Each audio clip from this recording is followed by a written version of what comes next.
This is Buckeye legend Mike Tomczak, and you're listening to OVE Podcast. It's Ohio versus everyone.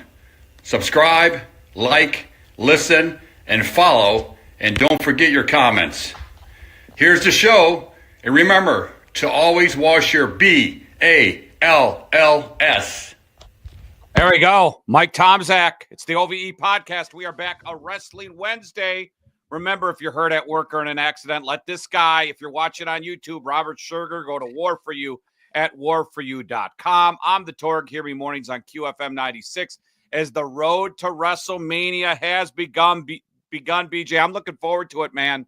Yeah, no. You know, this one a few weeks ago, we thought, what was Triple H and the crew going to have in store for us in terms of the narrative, and will people pay attention to the main event that was coming up? We foreshadowed the Cena heel turn, and it's culminated in even more than I thought in terms of the intertwining undercurrents and the narratives that it's spawned off of it.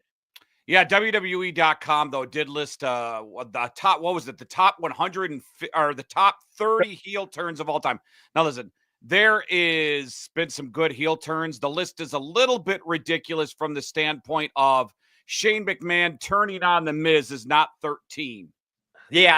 I mean, you know, I don't exactly. I don't know if Cage Side was just rationing them off, or if those were actually supposed to be in order. But no, that's on WWE. That's actually on WWE's list. Be kind of turned around in terms of, yeah. You know, Doink the Clown turning on Bobby Heenan should have been on there. Yeah, Kevin Owens and Sami Zayn on the list a million times on here. Yeah, so but some of them stand out that I think that they are.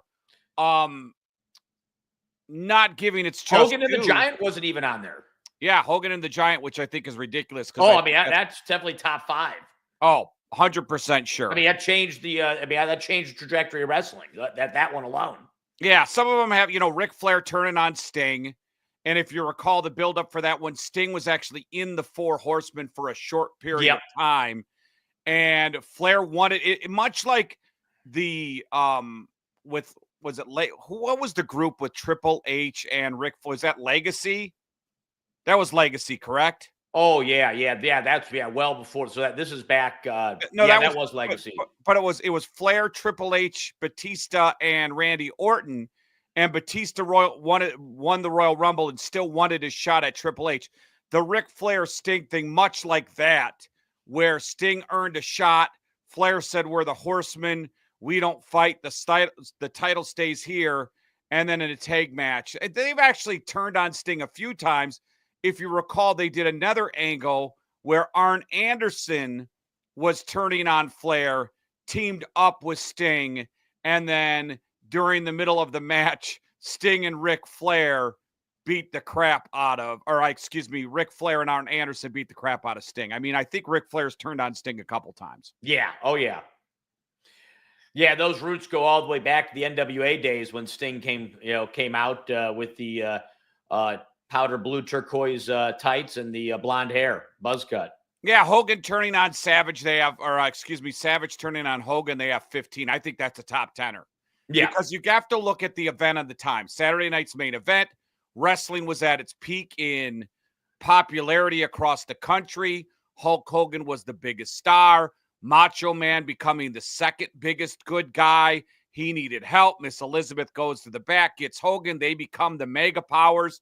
They had pay-per-views. There was a pay-per-view of Zeus and $1 Million Man in a tag team against Hogan and Macho Man. I mean, the build-up for that, and then to have Hogan Savage to turn on Hogan, I think that was a little bit bigger than some. And they don't have the Hart brothers. Turning on Bret on this. I mean, Triple H screwing over Daniel Bryan. Sorry, that's not top 10. Yeah, I agree. No, when I read that list, I was stunned on some of them. That's why I was wondering how they came up with that list. How they were deemed that top 10, the top 30, particularly when you don't have Hogan and the Giant in there. Yeah. Their top 5, though, to wrap this up. They have Dominic Mysterio turning on Edge. That would be Dominic and Finn Balor. Yeah. 4, Shawn Michaels turning on Marty Jannetty, which I think probably might be number 3. You could switch 3 and 4 on this list. Seth Rollins turning on the Shield. I'd probably have that at 4. And then Marty and Shawn Michaels turning on Marty Jannetty 3. Hogan joining the NWO. They have it 2. And then John Cena, number 1, turning on Cody Rhodes. I think Hogan is the greatest heel turn of all time, though. Yeah, that one changed the trajectory of the business. As we know, the Monday Night Wars began. The crossover from Hogan to WCW and the NWO. I agree. No one saw that one coming. We here on this podcast discussed the Cena heel turn. Yes, we did. We discussed that was necessary to elevate WrestleMania to where it needed to be. No one was talking about Hogan being the third man in NWO. Especially a lot of it with these heel turns are the leading up to it, right? Yeah. Some of them are, miscommunication between the tag teams. And then a guy turning in the ring, pulls his hand back from the tag, and then that's the heel turn, right? You see that a lot. The Seth Rollins one on the Shield was selling out to the corporate Triple H. The John Cena one, it had to be done. No one saw the Hogan one from the standpoint of NWO was kind of running WCW at the time. Yeah. They were taking over the broadcast booth. They were beating up wrestlers. Then they finally had the match. It was supposed to be 3-on-2.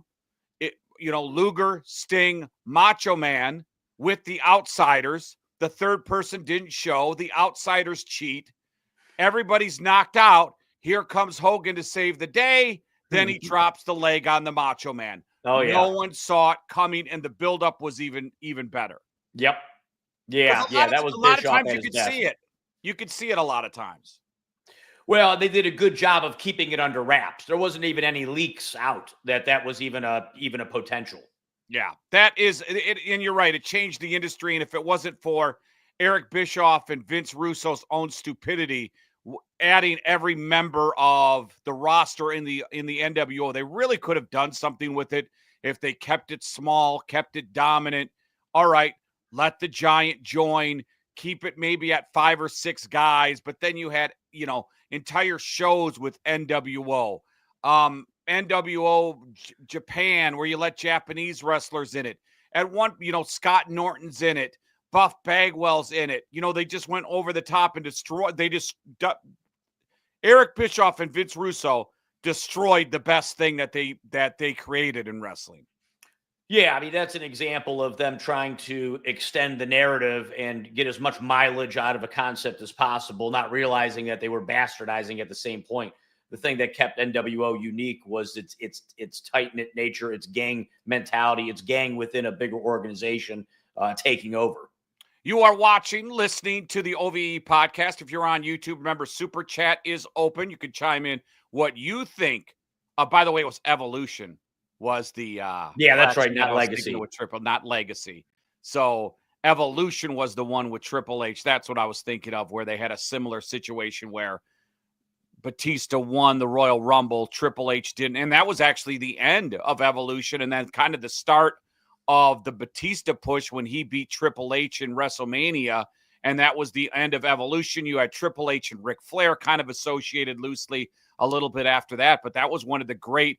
And we're going to talk about factions at some point in the podcast. I mean, Evolution was one of the best factions that we've seen in wrestling. That was blown up because it had to be, because all the guys were getting too big. So I appreciate Nick D on that one.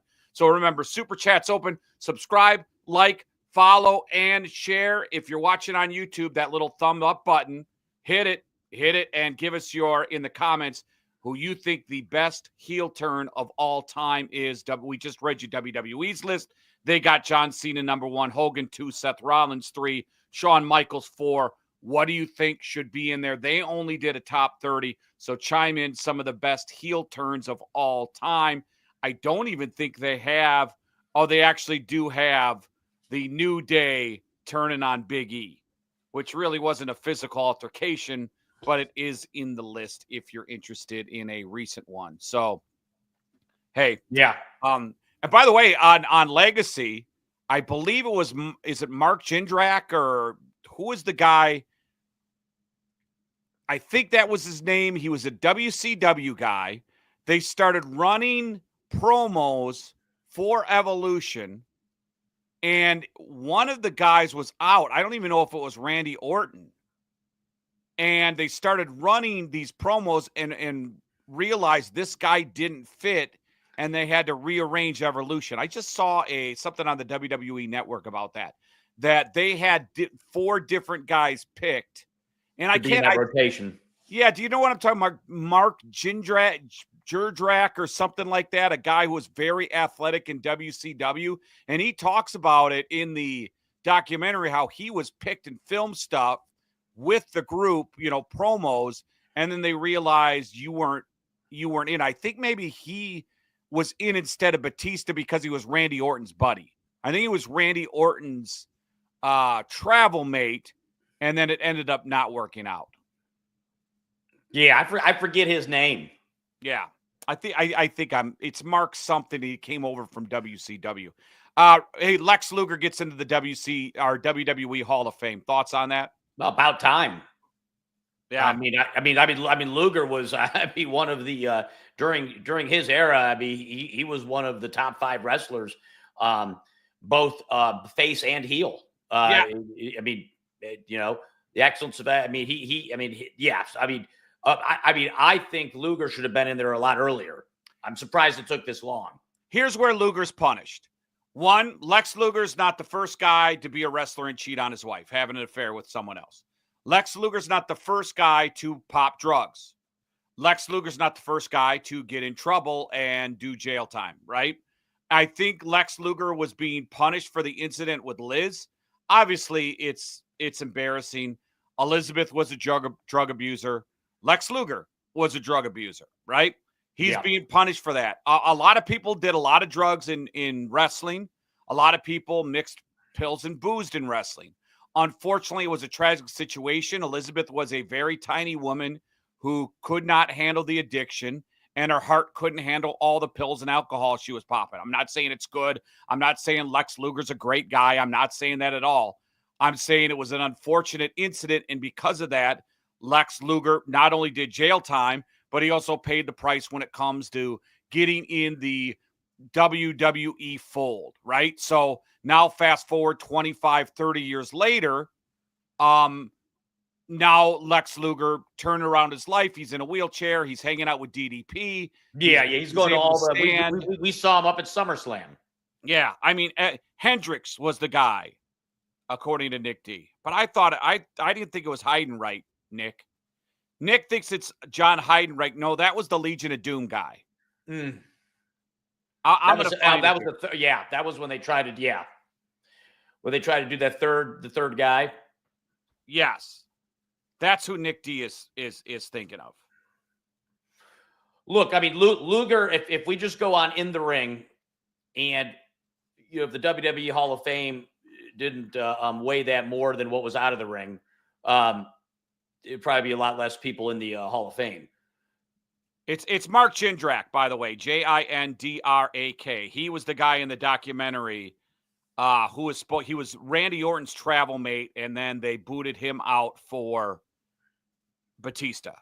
Mark Jindrak. So I was close. That's what it was. Heidenreich, Nick, was the third. You're thinking of the Dark Side of Wrestling, where Heidenreich was mentioned in the documentary where Animal talks about replacing Hawk with him, and it was a big failure. So that's what you're referring to, that documentary. And talking about tag teams and Hall of Fame, I see the Natural Disasters are up for Hall of Fame. What are your thoughts on that one, Earthquake and Typhoon? Now, that one isn't confirmed. Okay, is that just speculation? I thought I saw that's that just, it was.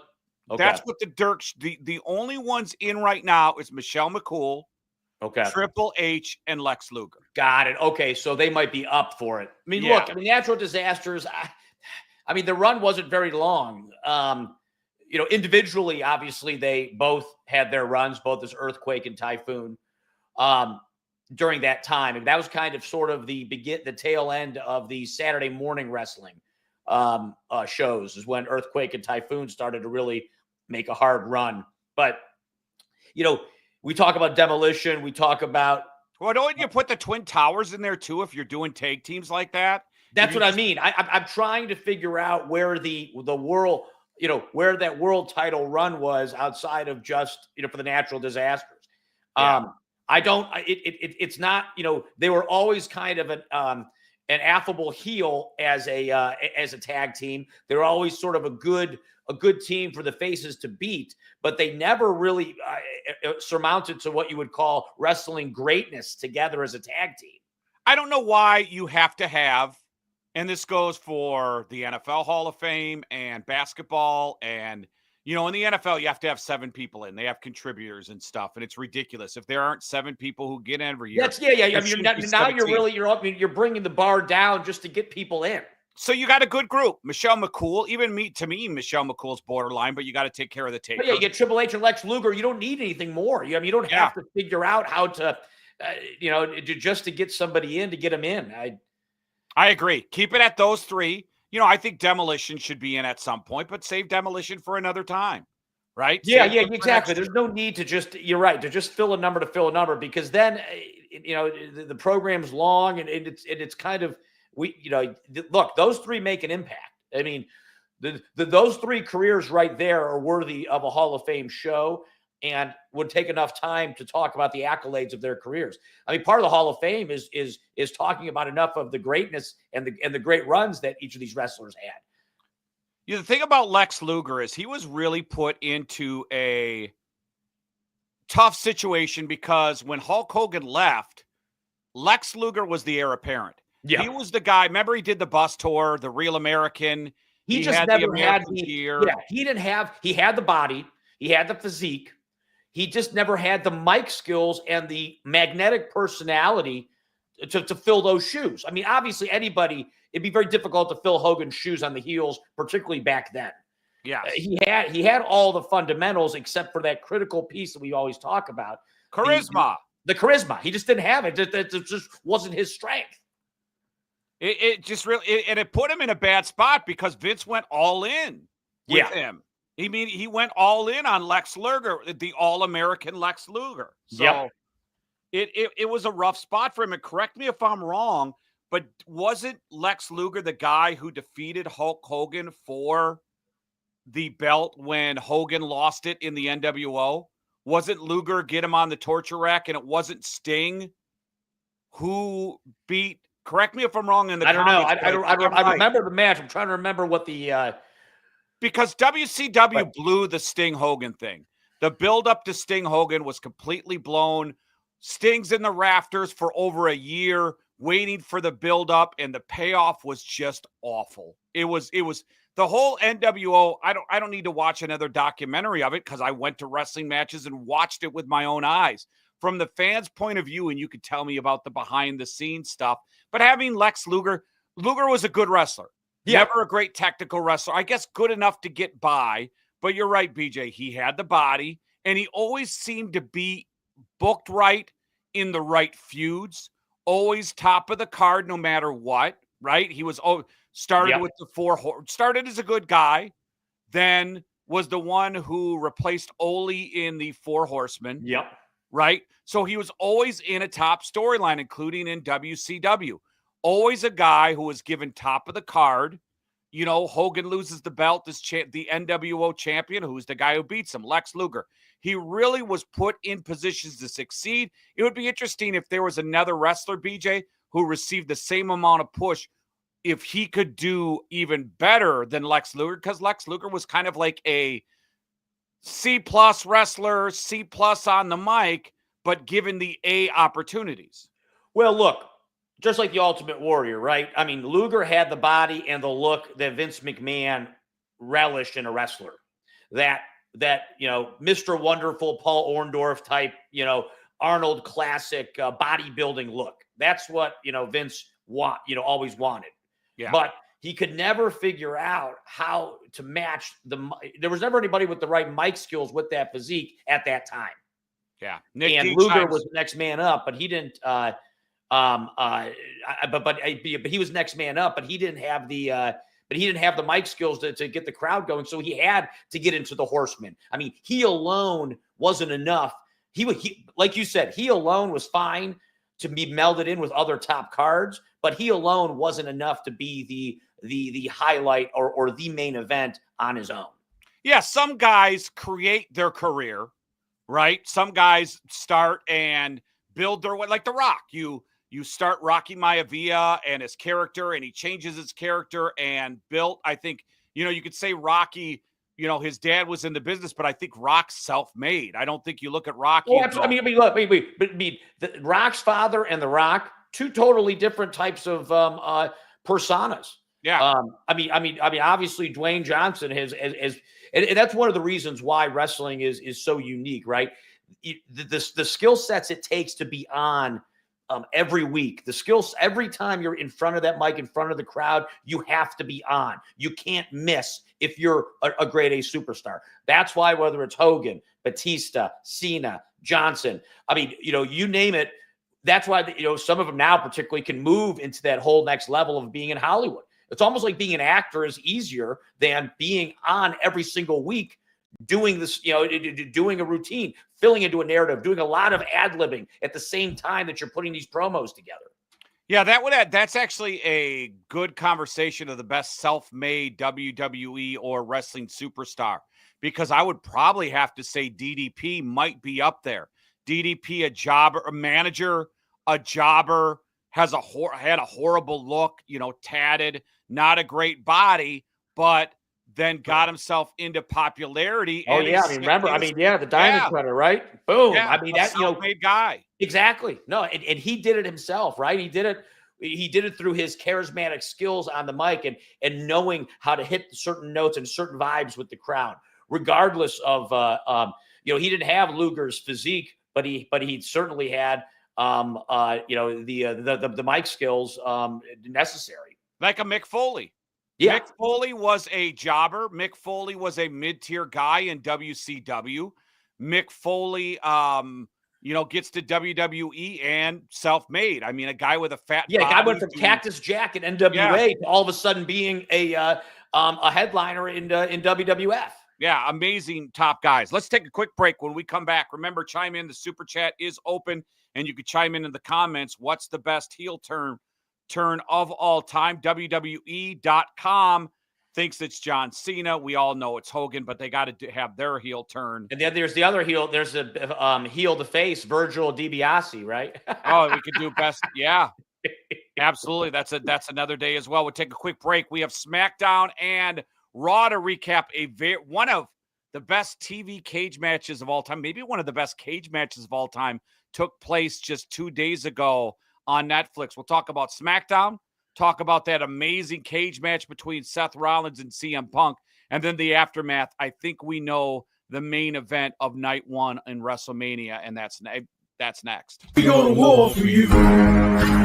At Schuerger Trial Attorneys, we don't back down. Accident?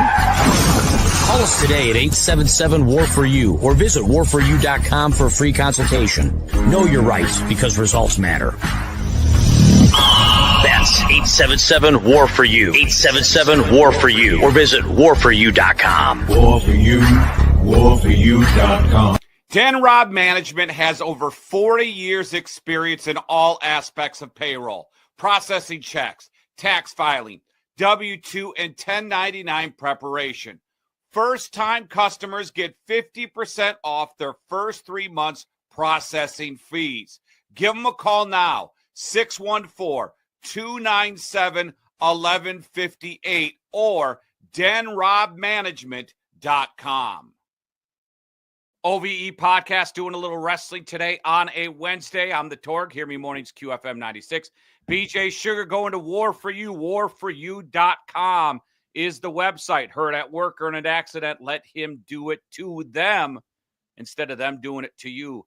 And check out his cool, and I'm going to insert him here pretty soon, the cool Hulk Hogan, Ric Flair commercials that he has on social media. So follow War for You on social media.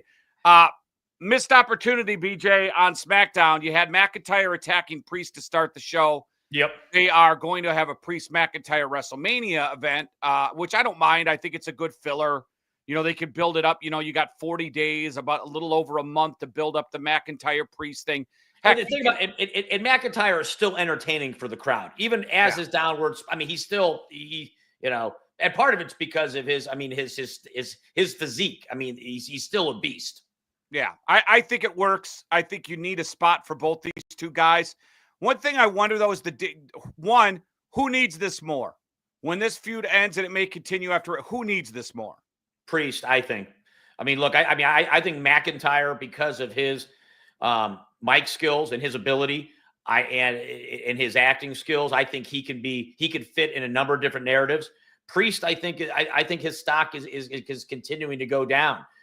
He for some reason he comes across to me a little bit soft, and his mic skills aren't as dominant as McIntyre. So I think Priest needs this more than McIntyre for him to stay relevant in the next round of the narrative. All right, I'm going to take the opposite. I think it's McIntyre. It's more important that McIntyre wins this. All depending on if Cody wins in WrestleMania or not. Because if Cody wins, you need challengers for Cody Rhodes, and they've already kind of had the built-in McIntyre, Cody Rhodes. So if you're going to have Cody be the next challenger, and I don't think Cody's going to win, I think it's going to be Cena. But I just think you're going to be setting up a Cody Rhodes McIntyre match. And even, BJ, if let's say Cena wins, right?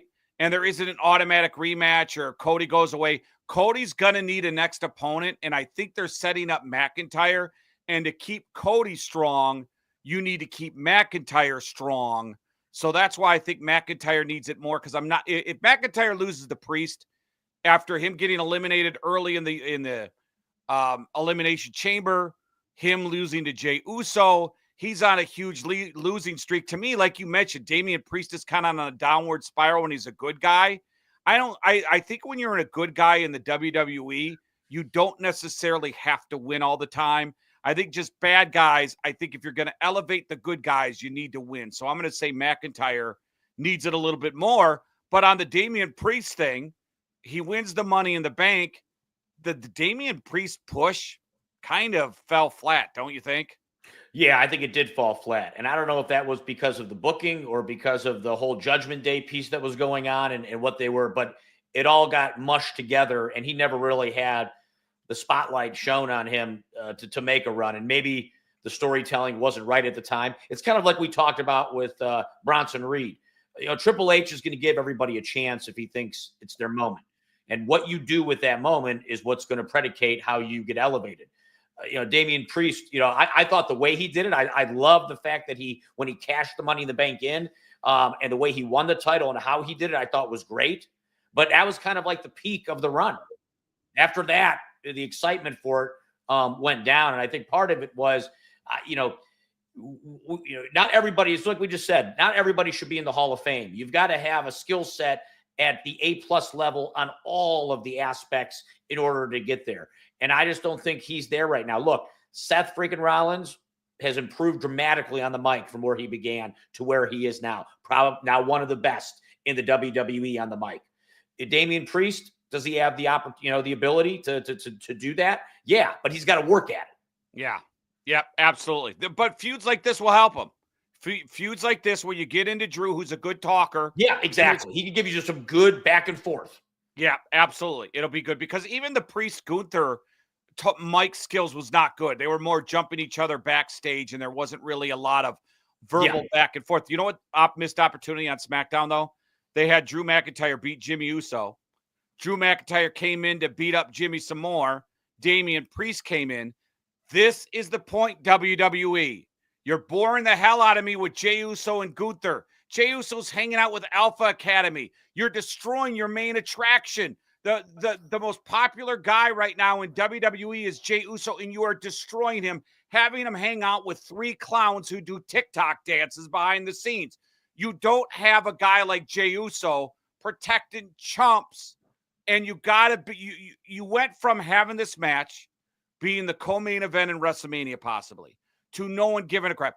The missed opportunity here was Drew McIntyre, Priest and fighting, and then here comes Gunther. Gunther's running down. Where's he coming from? That's Gunther from Raw. He gets in and starts hammering Jimmy Uso. They are destroying the Jimmy Uso Gunther. How many champions are they going to have on the Raw brand? Drew McIntyre, a short period. Damian Priest, the championship. Gunther now, where I don't care about the belt and who's holding the belt because you do not make me care about the belt. And this Jey Uso Gunther, I don't have his respect. I'm going to beat Otis up. I'm going to do this. No, man. You have to make people care about this match. People care about Jey Uso. People don't care about Jey Uso versus Gunther.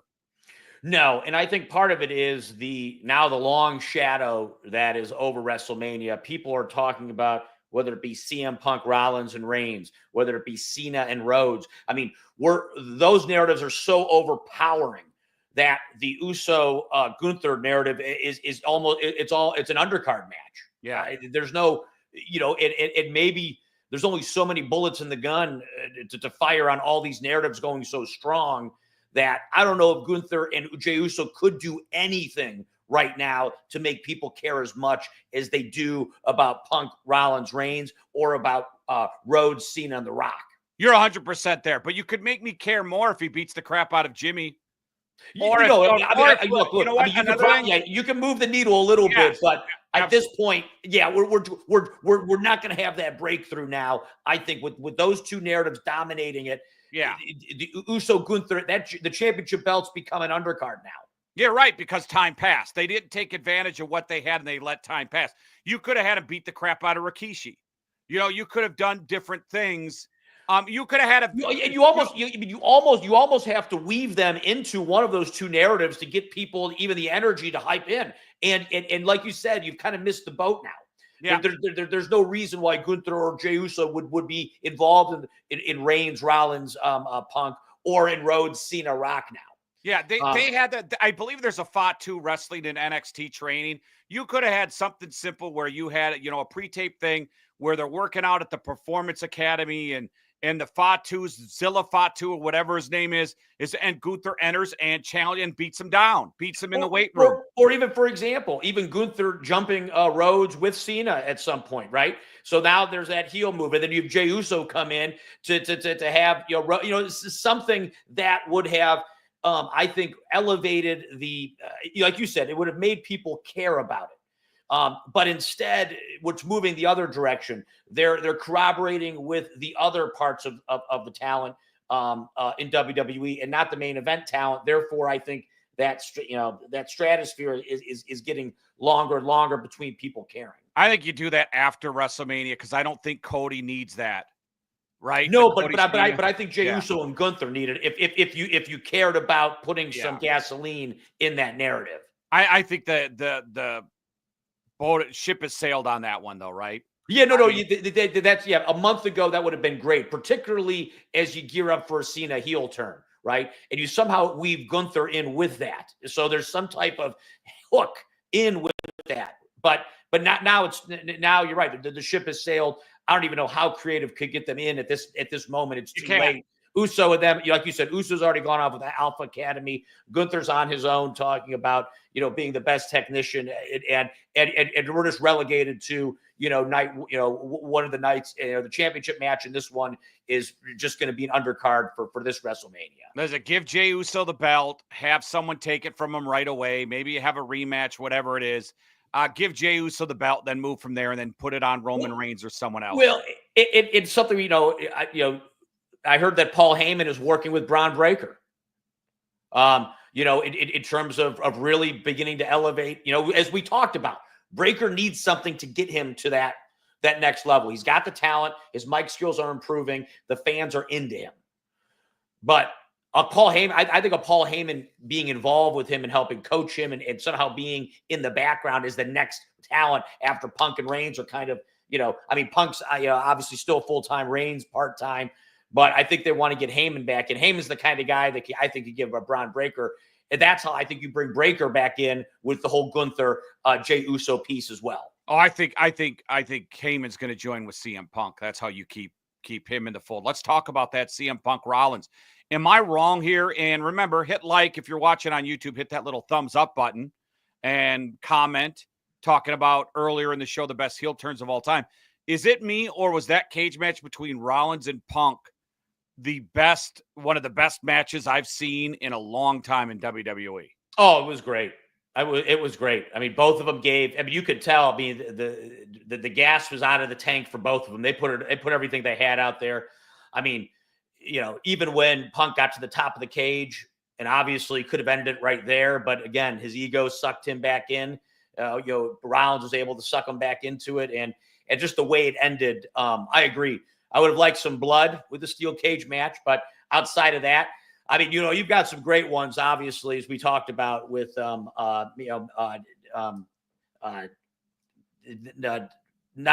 Cactus Jack, but well, that was Hell in a Cell. But back in the day, or Shane McMahon coming, doing the elbow off the top of the off the top of the cage.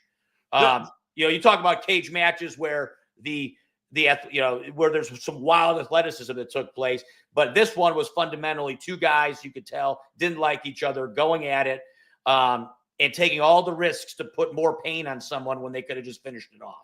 The one thing that was great about this match, and you don't see it very often in WWE because the matches are so short, they give you like 5 minutes to go out there and go, hey, you put a move, you get some offense in, boom, here's the finish. You got 7 minutes to do it. The one thing that this match, and Bully Ray talks about it all the time, is telling a story in the ring. And this match told a story. The story was, I can escape at any time. You go. If you want to, but we're going to destroy each other.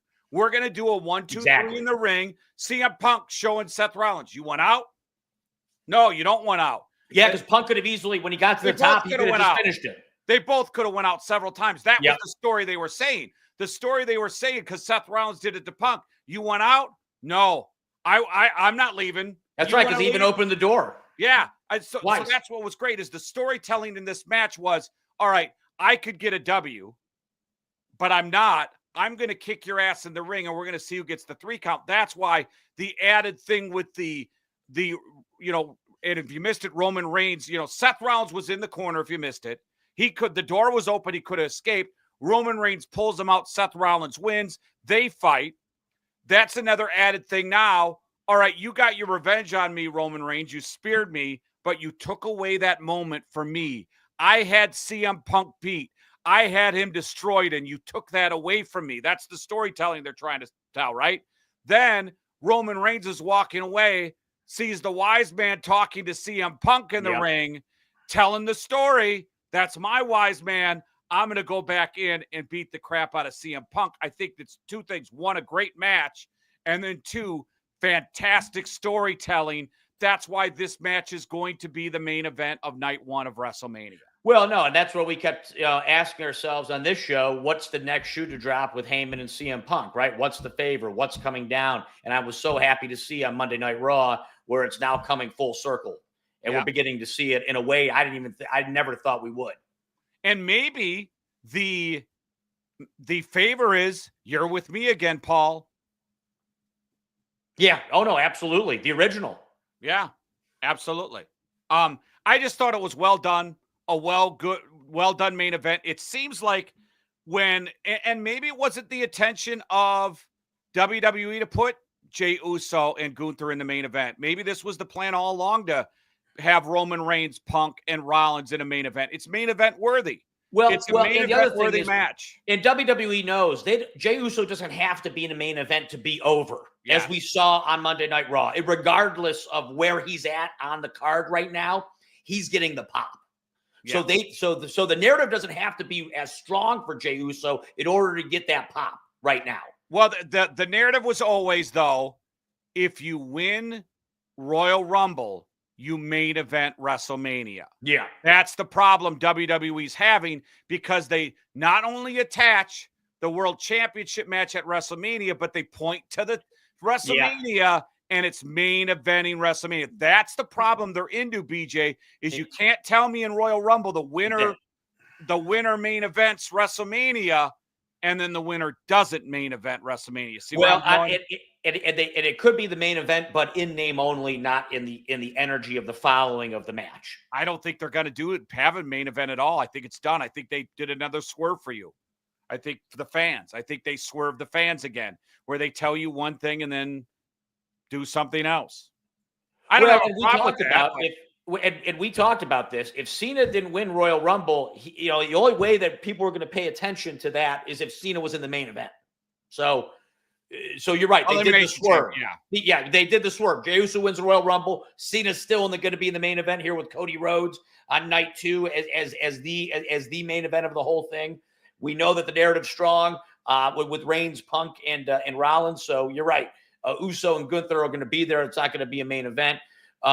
But you know what? WWE, like everything else, can still stick to the narrative next year that whoever wins Royal Rumble will be in the main event. If the main event's strong enough, then that's what it's going to be.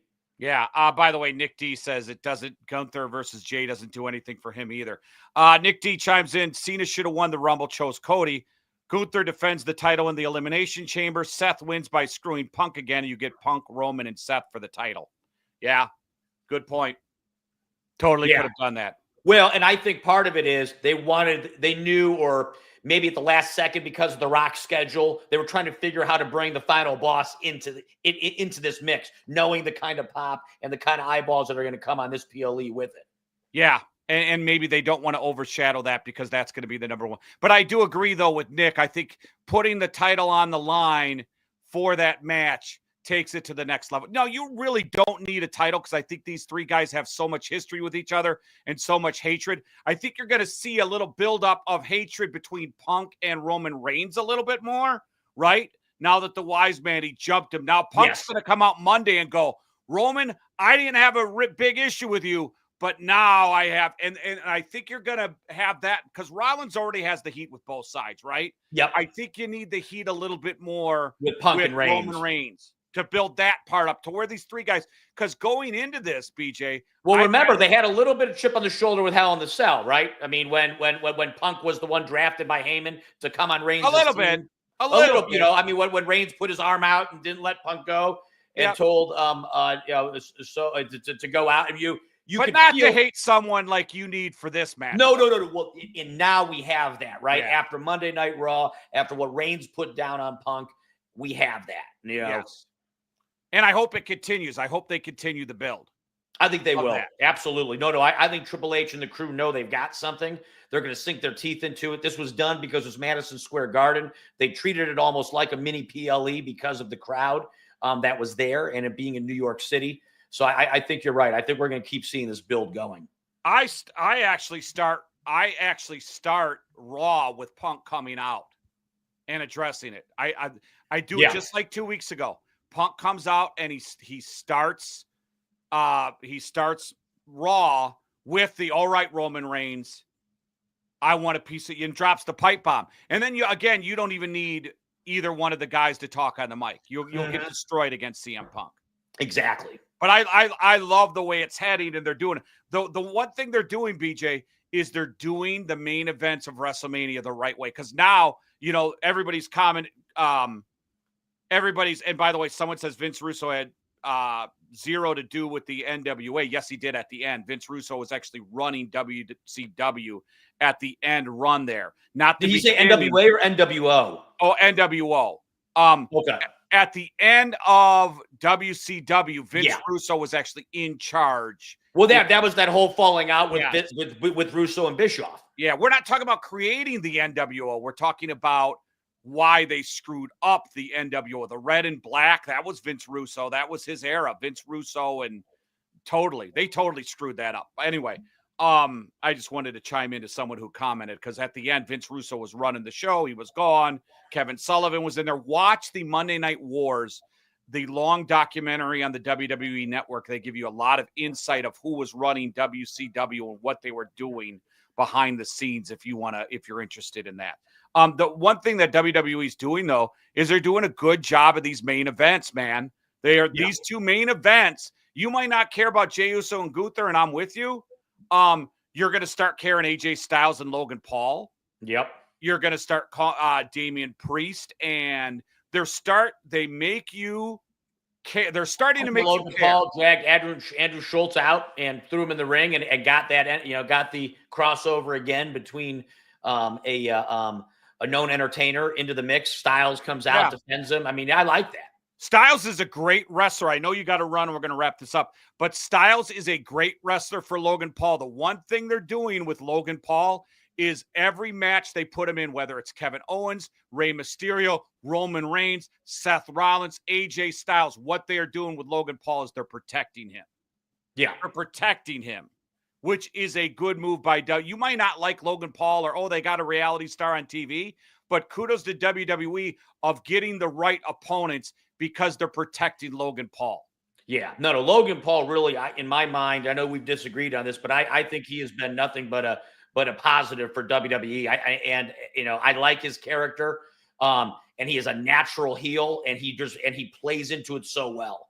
Yeah. He knows how to work them. And when it comes to a scripted match, Shawn Michaels be the first to tell you that Logan Paul, when it comes, he works his ass off. So if they do 20 minutes, Logan Paul knows his spots. I mean, he knows even the Ricochet he goofed up a spot, but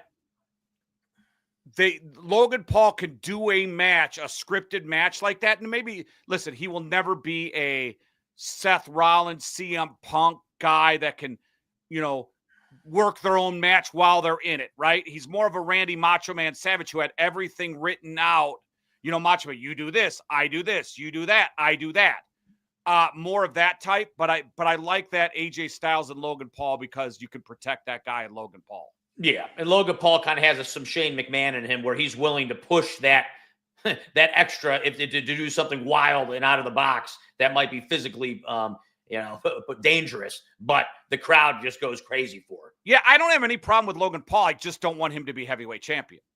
Yeah, and look, I think the strength is Logan Paul always chasing the belt. Logan Paul always being a part of the mix. That's his strength. Yeah. His strength isn't going to be, I think you're right, actually having the belt. Hey, let me know if you want to do a video short this week. I am free this week because there's a lot of stuff we missed. U.S. title change with LA Knight, Charlotte Flair jumping Tiffany Stratton. There was a whole, I don't think even Tiffany Stratton. Yeah, maybe we could do it tomorrow. Yeah, let's do one tomorrow. So if you follow us on YouTube, more wrestling talk, we will do a 10-15 minute segment on the stuff we missed. YouTube.com @Ohio versus everyone. Just subscribe. Then we have our own wrestling playlist where if you're interested in the show, all the episodes go back to back to back. You can see the wrestling videos on the YouTube page. So sign up. And if there's another addition to the WWE Hall of Fame, we'll talk about that as well. BJ, thanks so much, man. So watch always, the videos. Thanks. All right, see you, man. Hey, it's Torg for Custom Air. You know, when it comes to my HVAC system, I don't trust just anyone. I trust Custom Air. These guys are fast, reliable, and they know their stuff. Fall's just around the corner, and now's the perfect time to make sure your HVAC equipment is running at its best. Don't wait until it's too late. Get ahead of the game. I wouldn't trust anyone else with my home, and neither should you. Visit them on the web at customairco.com and keep your home comfortable all season long. Custom solutions, custom comfort, Custom Air. Thinking of buying or selling a home? Give Lauren Torgerson a call with NextHome Experience. Lauren has been servicing the Columbus metropolitan area for 10 years. So whether you're a first-time home buyer, considering building, want to upsize or downsize, Lauren can help you with all your real estate needs. Get a free market analysis for your area and get started working on making tomorrow's dreams happen today. Call or text Lauren at 614-296-3952, 614-296-3952, or email at togersonlauren@gmail.com.